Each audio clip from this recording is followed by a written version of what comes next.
Good afternoon, everyone, and welcome to another episode here on the Sitrep podcast. I am your host, Oriskini Jim, and what we're looking at today is Avalon Hill's classic, the Battle of Gettysburg, an entry-level command tactical hex encounter wargame. Now, we're picking this battle because July 1st, 2nd, and 3rd are the anniversary dates for what is largely considered one of the largest battles in American history, one of the largest battles in the history of the American Army, I think the largest battle in the history of the Western Hemisphere, and widely regarded as the turning point in the American Civil War. It takes place in southern Pennsylvania, July 1st, 2nd, and 3rd, like I said, 1863. So here we have the cover of the game, and here we have the map board. As you can see, it's pretty entry level. On top of this, we also have our units that come with the game. Now notice these units come on these order of appearance cards. This is kind of a schedule to show when these units actually arrive and from what hex they arrive. The Battle of Gettysburg was not one of those battles where everyone starts off with all their forces and they just kind of collide together in the middle of a big grassy field like the world's biggest game of football. Battle of Gettysburg absolutely does not work like that.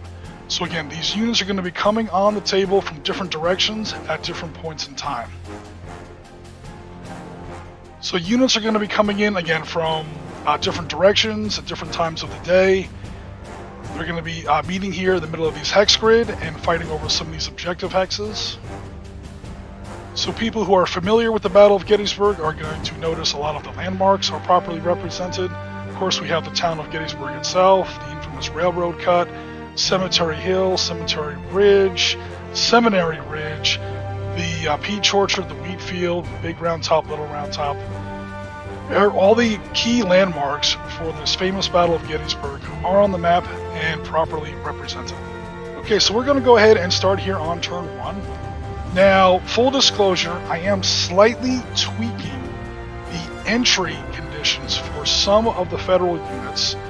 I'm not entirely sure what the game was going for. Maybe it was a game balance thing, but I'm trying to have at least the beginning turn, the one single turn of this game, go a little bit closer to the way I remember the first couple hours of the Battle of Gettysburg actually happens.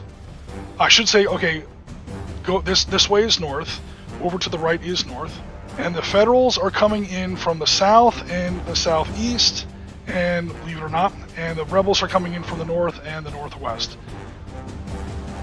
The Union cavalry got here first the previous evening. They recognized that this terrain here was going to be decisive for the coming battle. The armies were converging, and whoever controlled all these hilltops was going to have a huge advantage. So they made the decision to stand fast and hold these key entry areas and delay as long as they could the first Confederate forces that were going to be attempting to enter the imminent battlefield. They're going to hold as long as they can and give the rest of the Union Army as much time as possible to come in mostly from the south. So it starts off as a cavalry delaying action under General Buford with 2 cavalry brigades under Gamble and Devon. So here we go with the units that are on the table on turn 1. There really are no Confederate units on the table on turn 1, so we're going to go ahead and skip the Confederates. We go straight to the Federal forces. Clearly, Buford knows that Heath's division AP Hill's Corps is coming down that road, so the first thing he's going to do is consolidate his forces.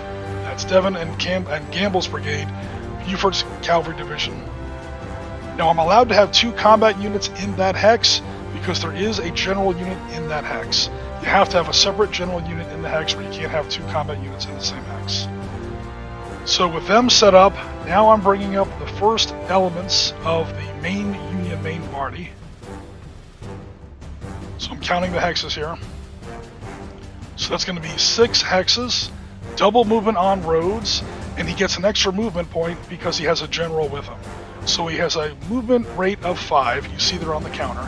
That goes to 6 because he has a corps commander with him, and it doubles because he's moving on road the whole time. So Federal infantry is on the way. Help is coming. They're coming as fast as they can.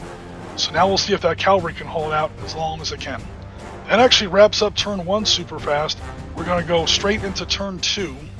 And again, the Confederates, the rebels, always move first. So as we start turn 2, we're looking at Heath's division, AP Hill score, coming there out of the northwest. So he's got a movement rate of 5. He has no general commander with him. I know Heath is an actual general, but they don't count division commanders as generals usually. So 1, he's on a road. 2, 2.5. And then to move into enemy zone of control costs 2 points. So 3.5, 4.5. So 2 full movement points to enter into enemy zone of control. That's your battalions and brigades coming out of column, going into line, and setting up in preparation for an assault, and so on. Meanwhile, I also have some artillery here that I can bring in. So 1, 2, 3, 3.5. It's 4.5. All right. Now, I'm not allowed to put that artillery in the same hex as Heath's division because I don't have a separate corps commander general in that hex with him. So I have to set him up there. So now we're going to go ahead and start the combat.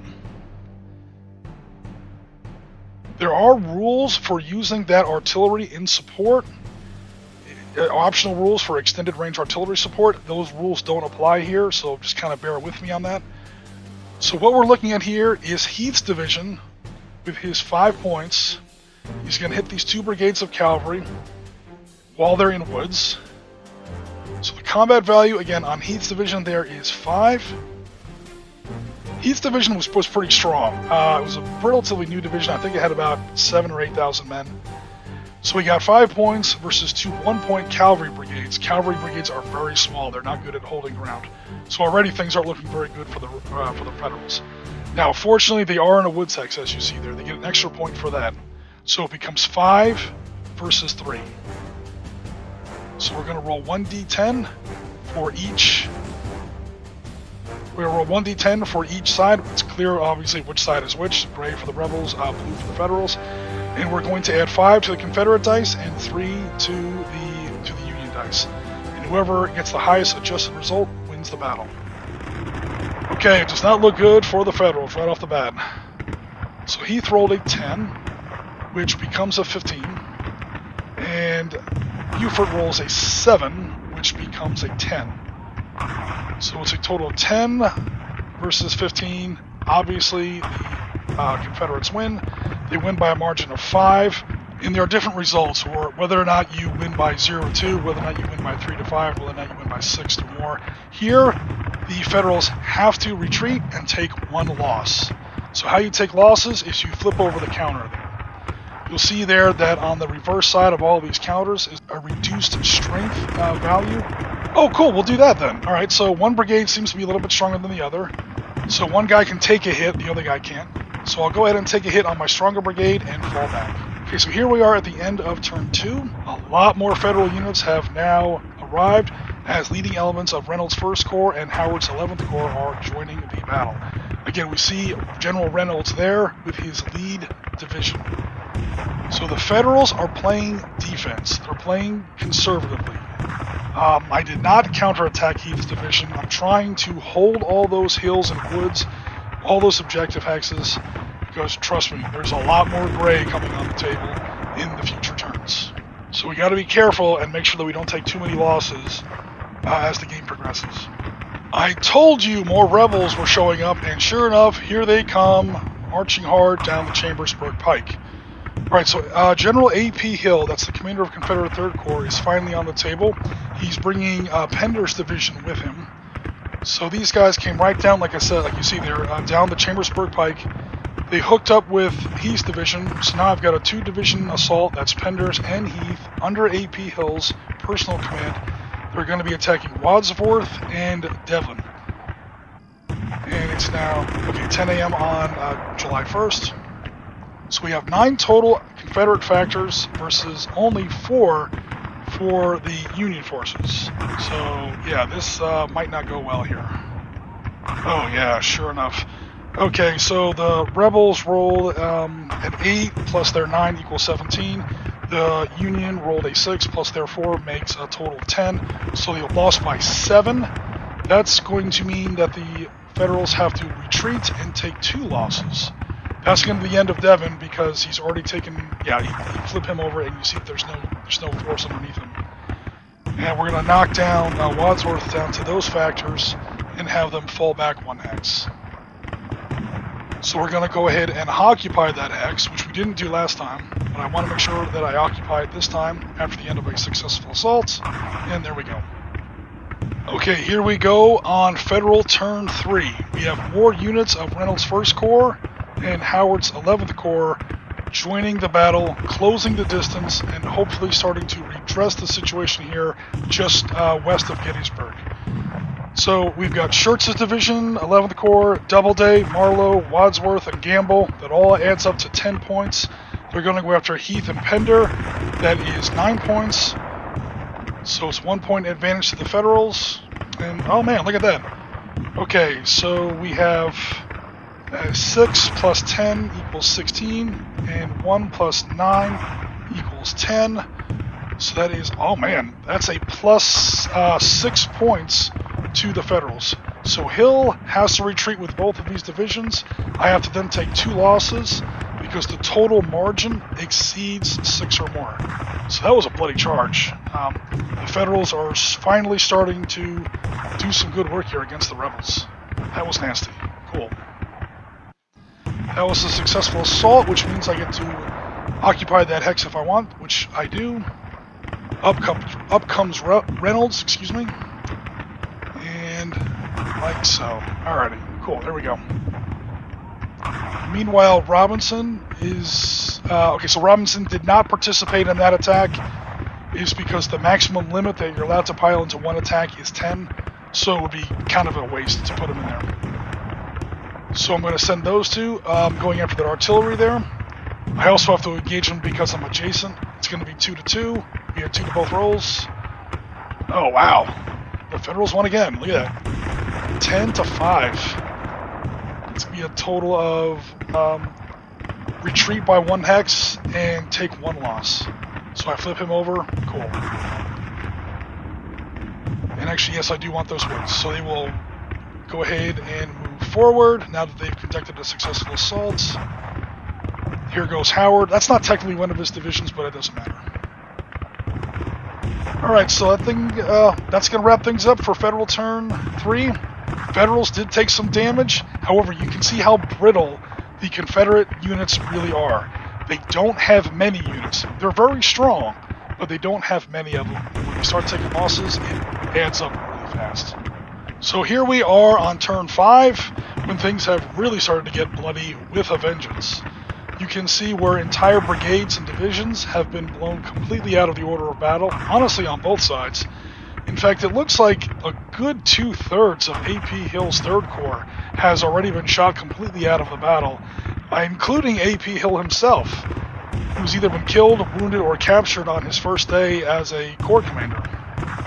Interestingly, we're also looking at General Howard, commander of 11th Corps, who was also a casualty, which is weird because historically he survived the battle. His counterpart, General Reynolds of 1st Corps, was killed on July 1st, 1863. Here in our table, it's been the opposite. So General Rhodes, commanding one of Ewell's divisions, did briefly occupy Gettysburg on the previous turn. He was then re-ejected. Now we have more divisions coming in that looks like Early's division, along with General Ewell himself. So now we're going to counterattack back into Gettysburg and attempt to retake the city. Now there is some Federal artillery there. I do have to account for that as well. You're not allowed to be adjacent to enemy units and not attack them. So it's going to be a total of 8 versus 3. They do get a +1 for being in a town. So 8 versus 4 really. So we have 8. Oh, sorry, that's the Federal dice. So that's 3 for the Federals. Plus their 4 makes a total of 7. And another 3. So on top of their 8 becomes 11. 11 versus 7, that's a margin of 4. That means that the Federals are ejected and they have to reduce by 1 step. So I'll flip him over to show that he's been reduced.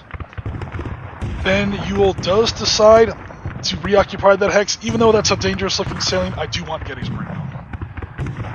Also, I'll be able to crush this unit here to the west of Gettysburg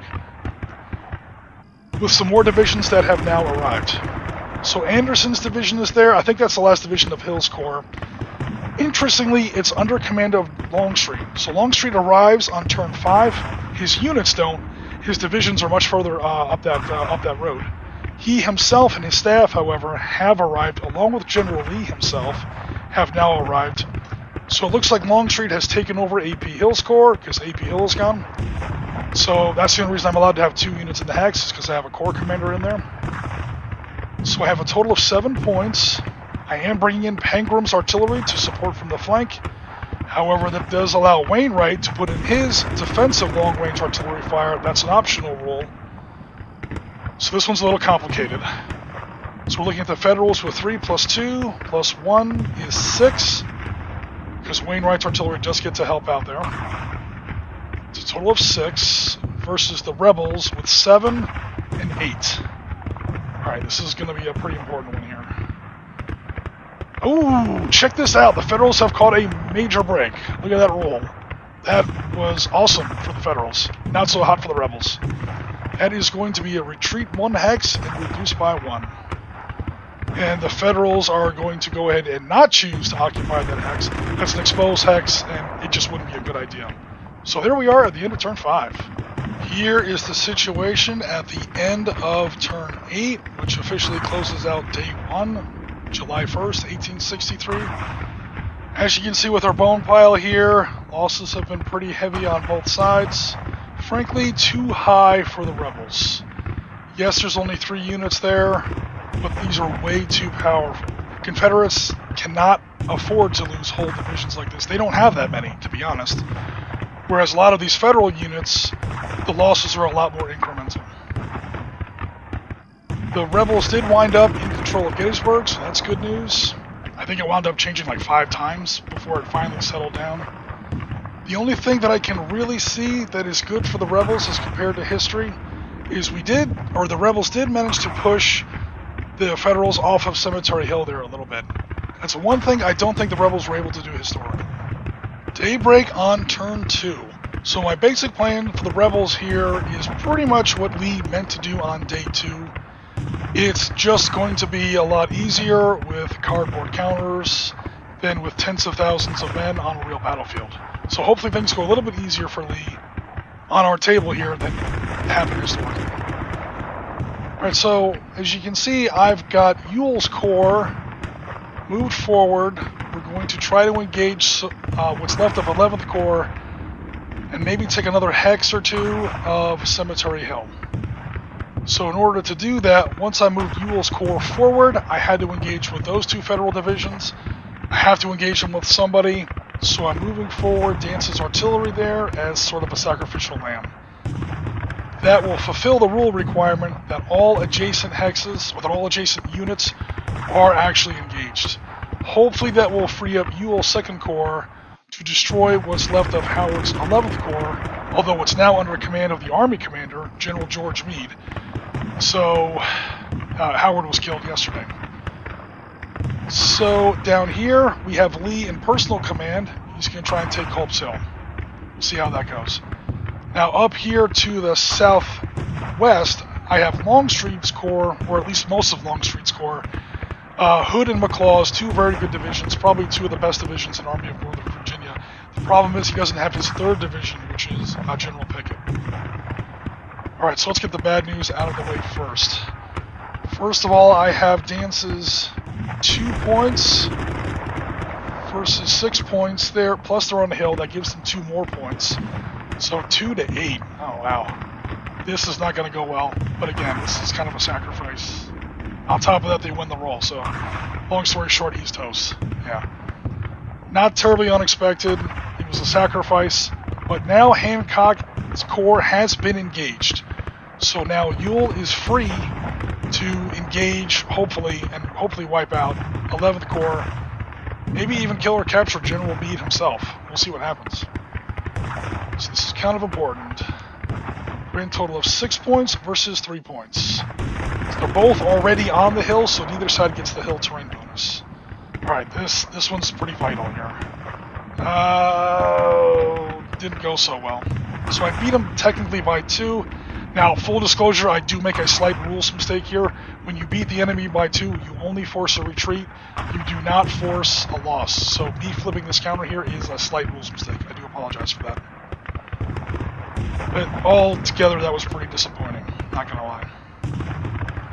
Okay, now down here, we have Lee's 10 total points, Lee's personal attack, 10 points versus 6. So +4 to the rebels. Come on. 1-1. Ugh. Alright. But again, because of our advantage, we did actually win the battle. I do have to retreat 1 hex. There's artillery in that hex, so I have to retreat 2 hexes. Those 2 retreating hexes are not allowed to split up per the rules in the game. So Lee definitely does choose to occupy that hex. I'm going to do it with Johnson's division because it's fresh. I'm going to do it with McIntosh's artillery because they're also fresh. And that went a little better. I'm now standing at the foot of Culp's Hill, which is worth 3 victory points. We're doing okay down there. Last but not least, oh man, this is going to be a bloody one. Alright, so Hood and McClaws are going up the hill that is the Peach Orchard. So that is a hill and woods. That's a +3 terrain bonus for the Union. That's going to be rough. So we got a grand total of... Let me just roll the dice and figure it out from there. Okay, cool. At least the rebels needed a break there. Alright, good deal. So, they have to retreat and take 2 losses. Alright, and Longstreet just took the Peach Orchard, excuse me, with Hood and McClaw's division. Again, they have to retreat through that hex because there's a unit right behind them. I could have retreated to the northeast, but that would have ultimately been an exposed hex. Meanwhile, Longstreet says, hell yeah, I want that Peach Orchard. Alright, so things so far are going a little bit better than they did historically. A little disappointing in the center, but the rebels are doing pretty well on both wings. Alright guys, I was mostly done with turn 10 when I wanted to stop gameplay and turn on the recording to show you this. Down here, we had Johnson's division with some artillery support under General Lee's command, did manage to take Culp's Hill. But then this happened, I swear to God. Okay, so now it's the Federal turn. The Union turn has to engage because Confederate units are adjacent, or I could fall back. I did not want to fall back. So I had to launch a very, very lopsided, doomed assault sort of thing. However, they got a hell of a lucky roll here. This is literally a 1 in 100 roll, 10-1, favoring the Union. So Lee has now been ejected back off of Culp's Hill. I have to take a loss. I'm gonna knock down that artillery battery a little bit, and they get to, and the Federals get to reoccupy Culp's Hill. So not so hot there. Meanwhile, Longstreet's corps is not doing so hot because what the Union is doing, rather than going straight across the wheat field the way Sickles did in real life and get his leg shot off and get hundreds if not thousands of people killed. So what he's doing instead is he is starting to hedge his way around Longstreet's exposed right wing there. I can't really go from zone of control hex to zone of control hex, so I'm backing out 1 hex and coming back in at something of an oblique angle. And in so doing, I'm sort of crab crawling sideways my way around Longstreet and threatening his exposed right wing there. So here comes an attack. This is important because I get to attack McClaws. I get to attack Hood and leave McClaws out of it. And, okay. That 3 gets rid of us a 7 because I had a +4 advantage in firepower.